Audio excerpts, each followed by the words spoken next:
Marvel just ended a 7-year wait, and they did it 4 days before their own panel at San Diego Comic-Con. That timing is not an accident. It is a warning shot. Because on Saturday, Marvel Studios takes over Hall H, and every single person in that room is going to be thinking about the 60 seconds we just got. So let's actually talk about it instead of just screaming into a camera. I want to break down what this trailer confirms, what it hides, and what it tells us about how nervous Marvel actually is about this movie. Quick timeline, because context matters here. This project started life as Avengers, the Kang Dynasty back in 2022.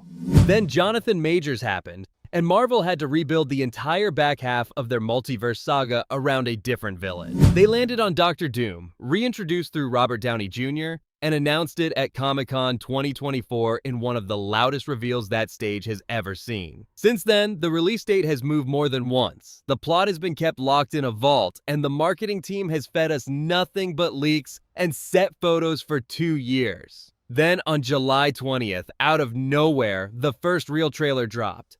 Not a teaser, a trailer, and it is loaded. Let's start with the line that's going to end up in every recap article this week. Something's coming. Something we may not be able to deter. Then Thor follows it up saying they are going to need a miracle to bring Doom down. That is not throwaway dialogue. That is Marvel telling you, in plain language, how big they think this threat is. And then the miracle shows up. It's Steve Rogers.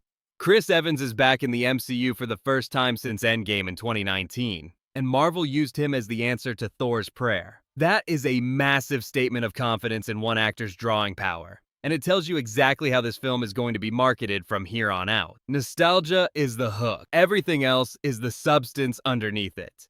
Now, here's where I want to slow down, because this is the part everyone is going to have an opinion on. Doctor Doom. We finally see him, mask on, full costume, and it is genuinely one of the better comic-to-screen translations Marvel has attempted.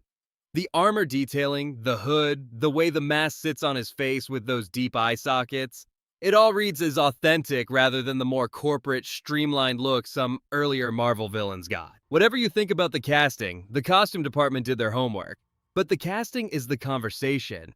And it's worth being honest about both sides of it instead of just picking one and yelling. The case for Robert Downey Jr. playing Doom is simple. He is one of the most bankable actors in the world. He has range that goes well beyond Tony Stark. And after Oppenheimer, he's proven he can disappear into a role when he wants to.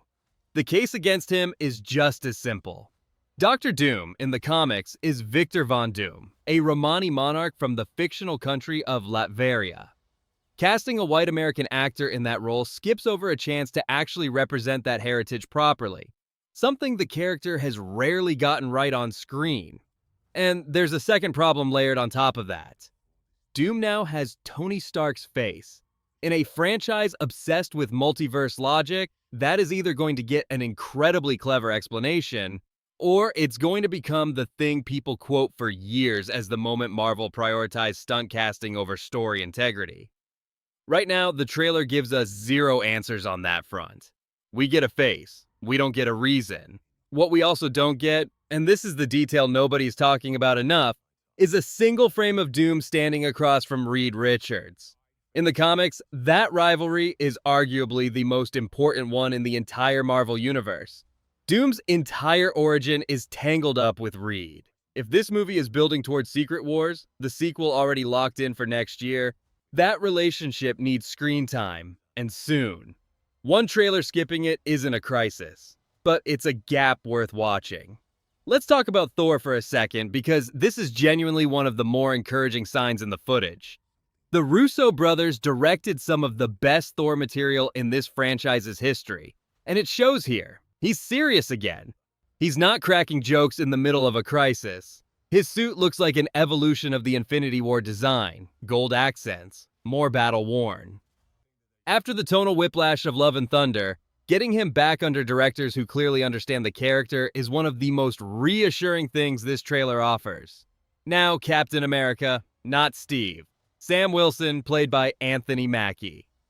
Sam has been almost invisible in this movie's marketing until now, and the trailer doesn't exactly fix that. He shows up for a handful of frames, no dialogue. But there is one shot worth pausing on: Sam sharing the frame with Ghost, played by Hannah John Kamen, alongside what looks like a reunion setup with Ant-Man. If you've followed the side characters in this universe, you know that connection has been building since Ant-Man and the Wasp. Seeing it finally pay off, even in a glimpse, is a genuinely well-earned moment buried inside a trailer otherwise built around bigger names. The Fantastic Four are here too, and this is the part of the trailer that plays the cleanest. Pedro Pascal's Reed Richards, Vanessa Kirby's Sue Storm, Joseph Quinn's Johnny Storm, and Ebon Moss-Bachrach's Thing all appear alongside Wakanda, confirming what a lot of fans suspected after the credits scene in Thunderbolts. Two of Marvel's most successful recent debuts, First Steps and the current Fantastic Four momentum, are being folded directly into this event instead of kept in their own corner. That's a smart structural choice. It gives Doomsday a reason to feel like a culmination instead of just another team-up. And then there's the X-Men, the original Fox cast. Patrick Stewart's Xavier, James Marsden's Cyclops, Rebecca Romijn's Mystique, and Alan Cummings' Nightcrawler are all confirmed and appearing in this footage. Bringing back an entire legacy cast for a multiversal incursion story makes sense on paper. The 2015 Secret Wars comic this movie is clearly drawing from is built entirely around universes colliding and getting erased. Having a cast audiences already have 20 years of history with makes those stakes land instantly, without needing a single line of new backstory. It is frankly one of the more efficient uses of nostalgia this franchise has pulled off because, unlike Steve Rogers returning, it's not competing with a currently active version of the same character. It's filling a gap the MCU never had heroes for in the first place. So here's where this trailer actually leaves us. It confirms the film is real, it confirms most of the cast rumors, and it gives us our first proper look at nearly every major player. But it plays things extremely safe. Almost every big reveal in this trailer had already leaked in some form over the past year. If you've been following the coverage closely, very little here actually surprised you.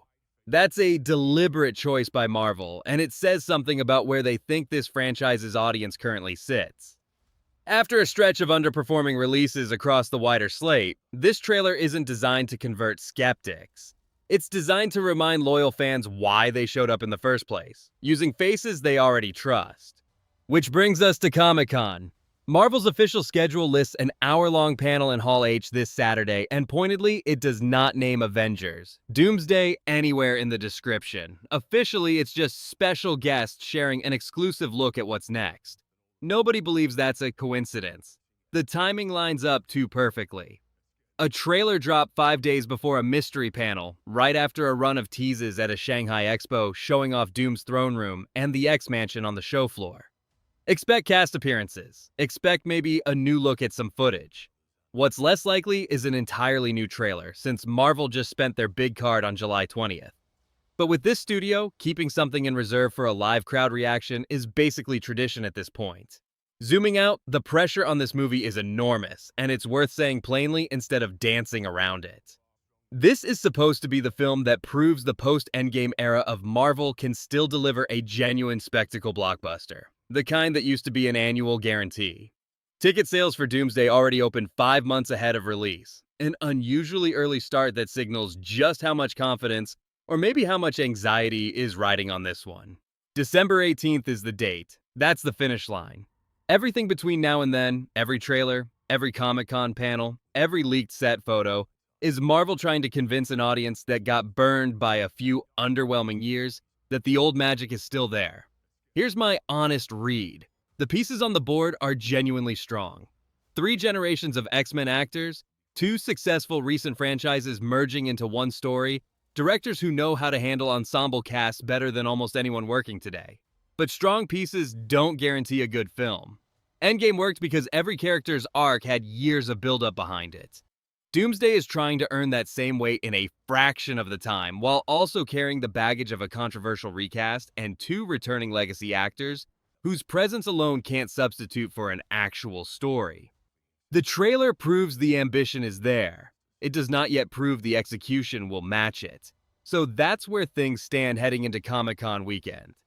A trailer packed with confirmation and light on surprises, a villain reveal that's visually excellent but narratively unresolved, and a cast list deep enough to fill 3 separate movies, all somehow expected to converge into one coherent story by December. What do you think is actually happening behind that Doom mask? And do you think Steve Rogers returning helps this story or gets in Sam Wilson's way? Drop your theory in the comments. I read every single one of them, and if you want the Comic-Con panel breakdown the moment it happens, subscribe so you don't miss it. See you in the next one.